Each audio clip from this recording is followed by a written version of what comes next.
The film begins in New Jersey, with two friends on a road trip, trying to find their way by using the road map.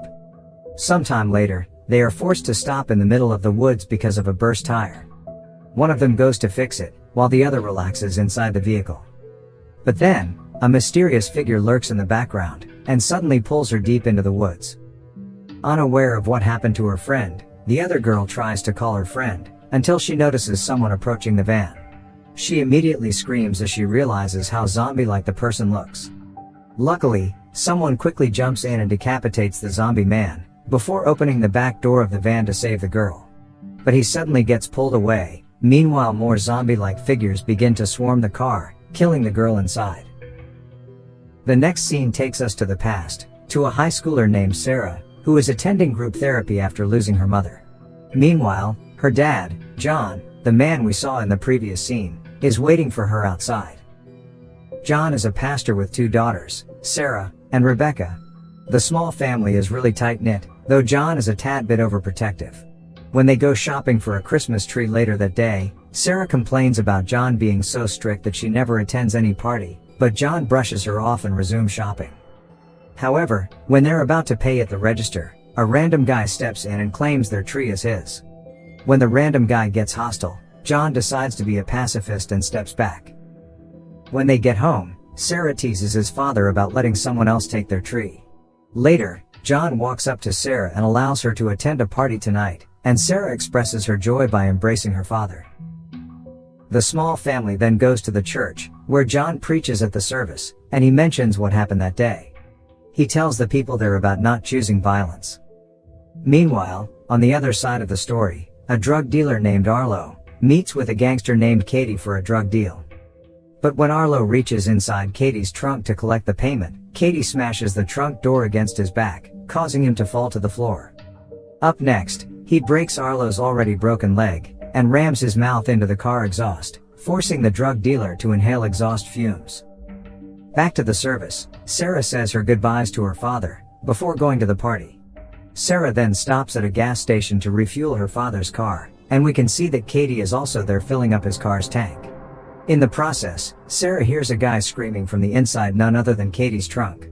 Afraid Sarah is going to report this to the police, Katie tries to capture her, prompting Sarah to retreat inside her car and drives away, but Katie tails after her.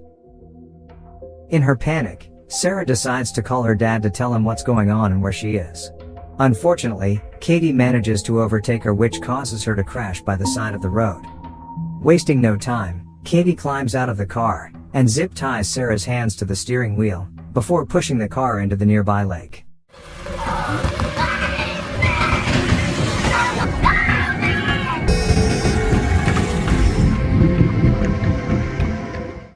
Afterwards, John rushes to the scene, but when he arrives, it's too late. Sarah is gone. Sarah's death devastates the pastor and sends him on a spiral.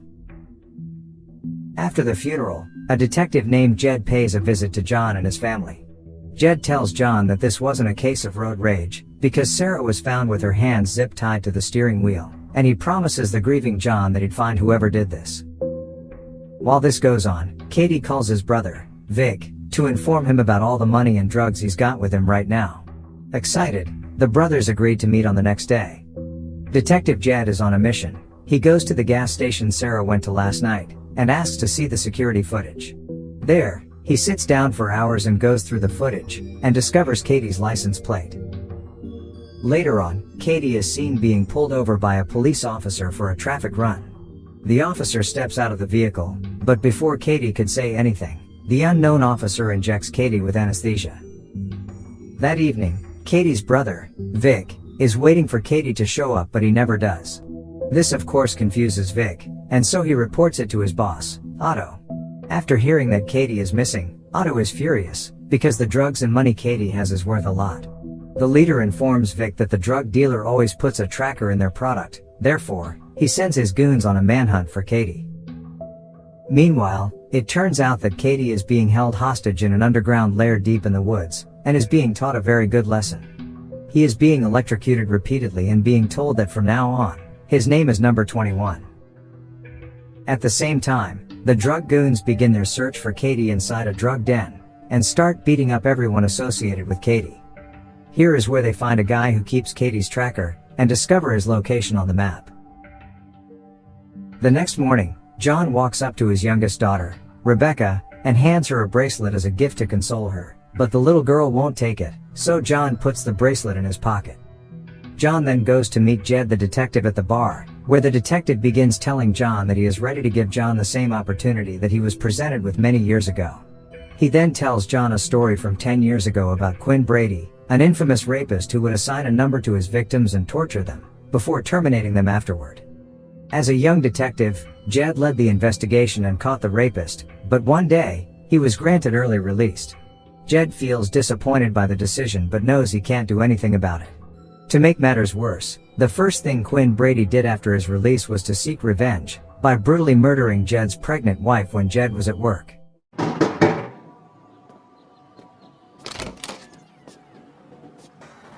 I'm looking for you.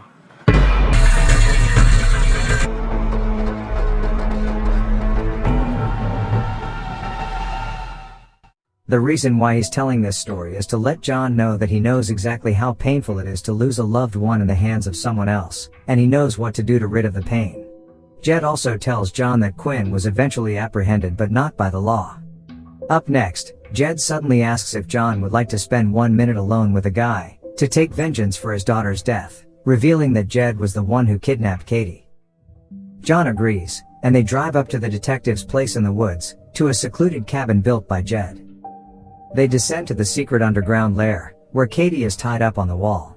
Jed assures the pastor that this guy is guilty by laying out all the evidence he's found, and tells John to start attacking the man to cope with his grief.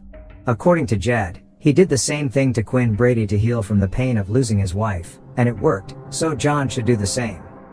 He then tells John to pick a weapon. John takes an ice pick, and goes up to the man. He begins pressing it into his ear, but stops before long, because he doesn't have the heart to kill a man. To calm John down, Jed assures him that he doesn't even need to kill the man, just torture him, but John doesn't want any of that and wants to leave. Unfortunately, this disappoints Jed. He says he built the room because of people like him, so he electrocutes John until he passes out. Later, John wakes up strapped to a wheelchair in a different room, where Jed proudly shows him another hostage he's keeping inside a coffin for a week. It is a man who apparently raped an 83-year-old. As it turns out, Jed keeps a lot more hostages. Over the years, he's been capturing pedophiles, rapists, and murderers.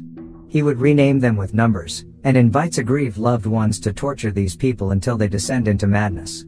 He also calls these hostages subhumans, because Jed has put them through so much pain that they have become cannibalistic and behave like animals.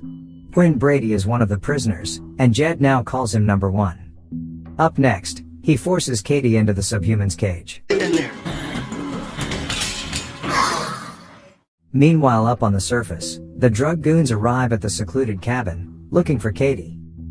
At Jed's orders, the subhumans begin to attack Katie, while John is forced to watch. John takes advantage of the commotion to break free and hide, right before Jed notices John's disappearance and believes that he has escaped. He starts running to the entrance, but soon comes across Vic and his boys.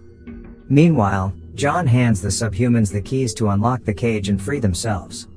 Just in time, the drug goons venture down the basement to look for Katie, and start shooting at the subhumans out of fear, while the subhumans fight back and start mauling them. Jed is trapped in the middle of this too, and gets mangled by his own pets. While they're all distracted, John runs upstairs and begins to look for car keys to escape. But soon enough, some of the subhumans start heading upstairs too, and begin attacking John. They pin him down to the ground, and among them is Quinn Brady, Jed's wife killer. A beaten and bruised Jed staggers his way upstairs with a shotgun, and with nothing to lose anymore, he shoots Quinn Brady dead, before shooting the rest of the subhumans in the room. Bleeding out from being mangled to bits, Jed collapses, and John checks on his wounds. However, there's nothing he could do to save him, so John stays with him as he takes his final breath. Meanwhile, the rest of the subhumans have made it to the surface as well, and start trying to find a way to get inside the house. It is at this moment that John remembers about his youngest daughter, and realizes that he needs to get home to her no matter what. Here John decides to pick up a machete and any other weapons he finds inside the house. He takes Jed's bike, and rides the motorcycle out of the property, but crashes to the prisoner when he takes a sharp turn. The subhuman with the rope tied around his neck runs up to him and starts attacking him, and John manages to kill it by decapitating it with the bike wheel.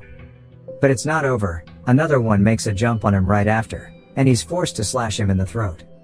The next one he faces off against carries a shovel and tries beating John with it, so he swings the machete to cut off his legs and stabs him in the chest.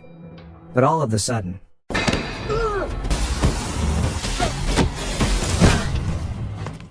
this is when he hears the sound of a van honk, and we get taken to the opening scene.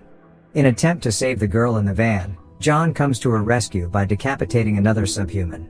But just before he could save her, he gets dragged under the van and taken away, while the rest of the subhumans attack the girl inside the van.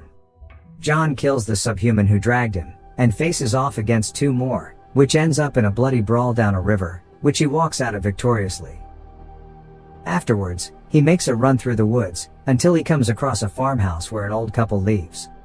The husband, Ed, goes to the barn to shred the Christmas tree, while his wife stays inside sipping coffee. Their dog suddenly starts barking, so the wife goes to check it out, and finds someone tampering with their truck. Upon approaching the person, we learn that it is Katie, looking to steal their truck. When the woman runs away in fear, Katie strangles her, and drags her out in the yard. Her husband tries to help her, but he is outmatched. Just in time, John arrives.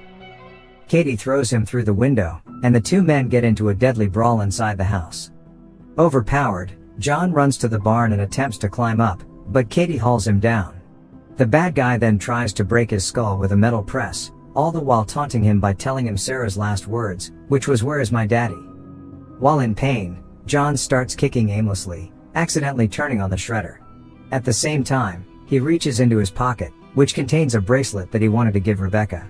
He uses the bracelet to stab Katie in the eye, and frees himself from the metal press.